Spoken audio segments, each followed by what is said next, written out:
तो नमस्कार, मैं हूं ललित किशोर शर्मा। हाल ही में जिन विषयों पर चर्चा चल रही है या फिर कहें जिस मुद्दे पर चर्चा चल रही है, जो मुद्दा हाल ही में सुर्खियों में बना हुआ है वो है लखीमपुर। लखीमपुर में हुई किसानों की मौत एक बहुत बड़ा मुद्दा इस समय देश में बना हुआ है, जिसको लेकर तमाम तरह की राजनीतिक पार्टियां भी अब लखीमपुर खीरी पहुंच रही हैं। आपने एक वीडियो भी देखा होगा जिसमें राहुल गांधी भी लखीमपुर खीरी पहुंचने का प्रयत्न कर रहे हैं, लेकिन वहां पहुंच नहीं पा रहे हैं। उन्हें भी अब उत्तर प्रदेश के मुख्यमंत्री योगी आदित्यनाथ जी का डर है। दरअसल प्रियंका गांधी पहुंची थी लखीमपुर खीरी, लेकिन उन्हें रास्ते में ही हिरासत में ले लिया गया। इसी डर से राहुल गांधी भी वहां नहीं पहुंच पा रहे हैं। सबसे पहले हम आपको बताते हैं कि पूरा मामला क्या है। लखीमपुर खीरी में किसान अपना प्रदर्शन कर रहे थे, तभी वहां एक गाड़ी आती है और किसानों को रौंद कर चली जाती है। हालांकि ऐसा भी माना जा रहा है कि बदले में किसानों ने भी उन लोगों पर हमला किया। तो सबसे पहले हम आपको कृषि बिलों के बारे में बताते हैं कि आखिर ये कौन से बिल हैं जिनका विरोध किसान कर रहे हैं।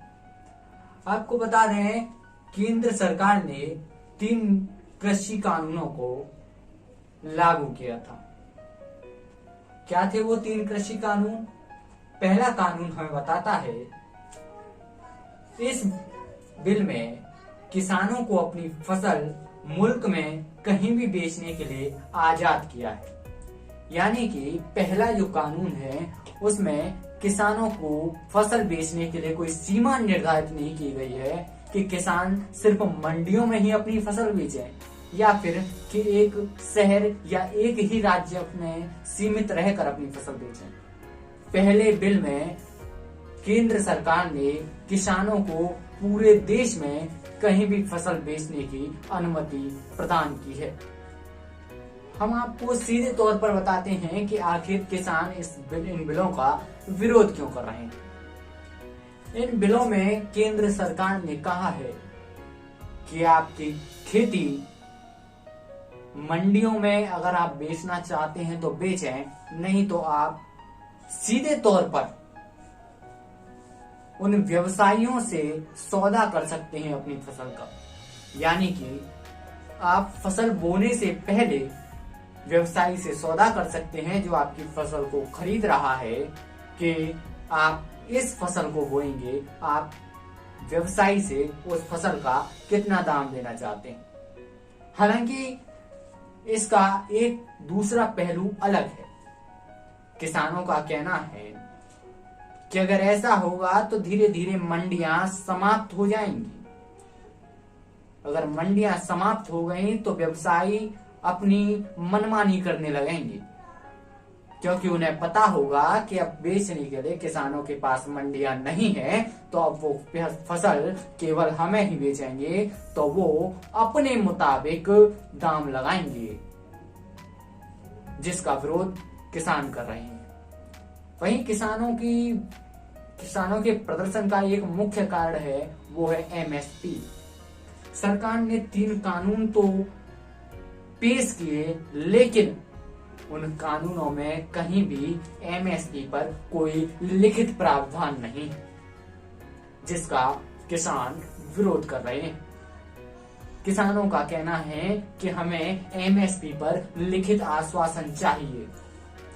हालांकि सरकार ने मौखिक रूप पर कई बार किसानों को आश्वासन दिया है कि हम एमएसपी नहीं हटाएंगे।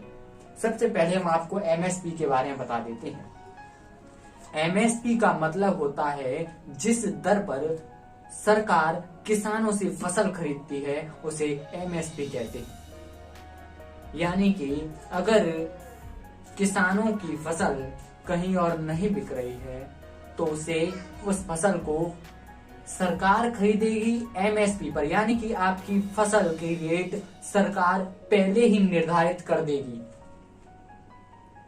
जो रेट सरकार ने निर्धारित की है उस रेट पर सरकार को वो फसल खरीदनी ही पड़ेगी। ये होता है एमएसपी, जिसका कि इन तीनों कानूनों में कहीं भी प्रावधान नहीं है, कोई भी लिखित प्रावधान नहीं है, जिसको लेकर किसान विरोध प्रदर्शन कर रहे हैं। आपको बता दें, किसानों का यह आंदोलन नवंबर में शुरू हुआ था। ये 10-11 महीने बीत जाने के बाद भी अभी तक इन कानूनों को वापस नहीं लिया गया है। कई बैठकें भी हुई, लेकिन किसानों और केंद्र सरकार के बीच समन्वय नहीं बैठ सका। केंद्र सरकार ने कई प्रयास किए किसानों को समझाने के, लेकिन किसान अपनी हट पर बैठे हुए हैं कि जब तक हमें एमएसपी पर कोई लिखित आश्वासन नहीं मिलेगा तब तक हम अपने आंदोलन को खत्म नहीं करेंगे। जिसके बाद जगह जगह किसानों का प्रदर्शन देखने को मिल रहा है। लेकिन इसी प्रदर्शन के बीच में कहीं न कहीं जिस प्रकार से हिंसा हो रही है, आखिर वो हिंसा का उत्तरदायी कौन है?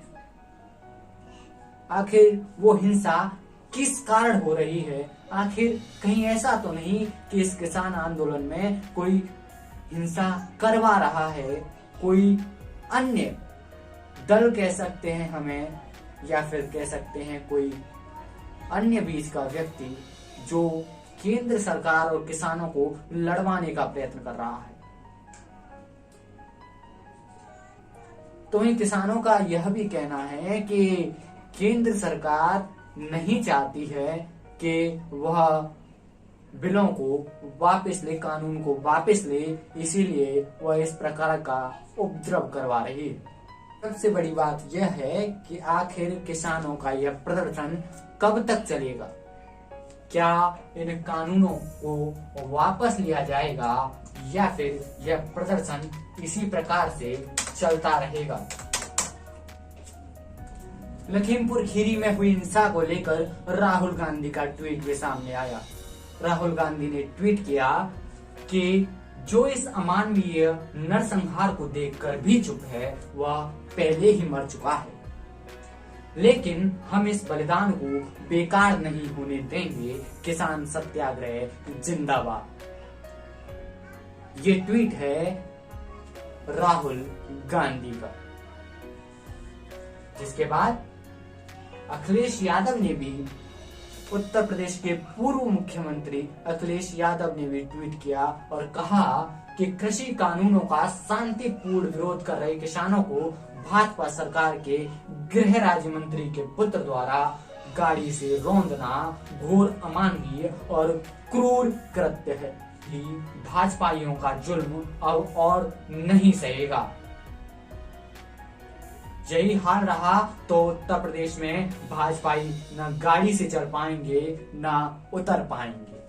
यह ट्वीट है उत्तर प्रदेश के पूर्व मुख्यमंत्री अखिलेश यादव का, जिन्होंने भाजपाइयों को कड़ी चेतावनी दी है कि अगर ऐसा ही उपद्रव चला तो याद रखो कि ना तो भाजपाई गाड़ी से चल पाएंगे और ना ही भाजपाई गाड़ी से उतर पाएंगे। भारतीय किसान यूनियन ने भी ट्वीट किया है। भारतीय किसान यूनियन ने कहा है कि लखीमपुर खीरी में आंदोलन कर रहे किसानों को गृह राज्य मंत्री टेनी के बेटे ने गाड़ी से रौंदा। 3 किसानों की मौत और तेजेंद्र सिंह विर्क के भी घायल होने की सूचना है। राकेश टिकैत जी गाजीपुर से निकल रहे हैं। यह ट्वीट उस वक्त किया गया जब यह घटना घटी थी।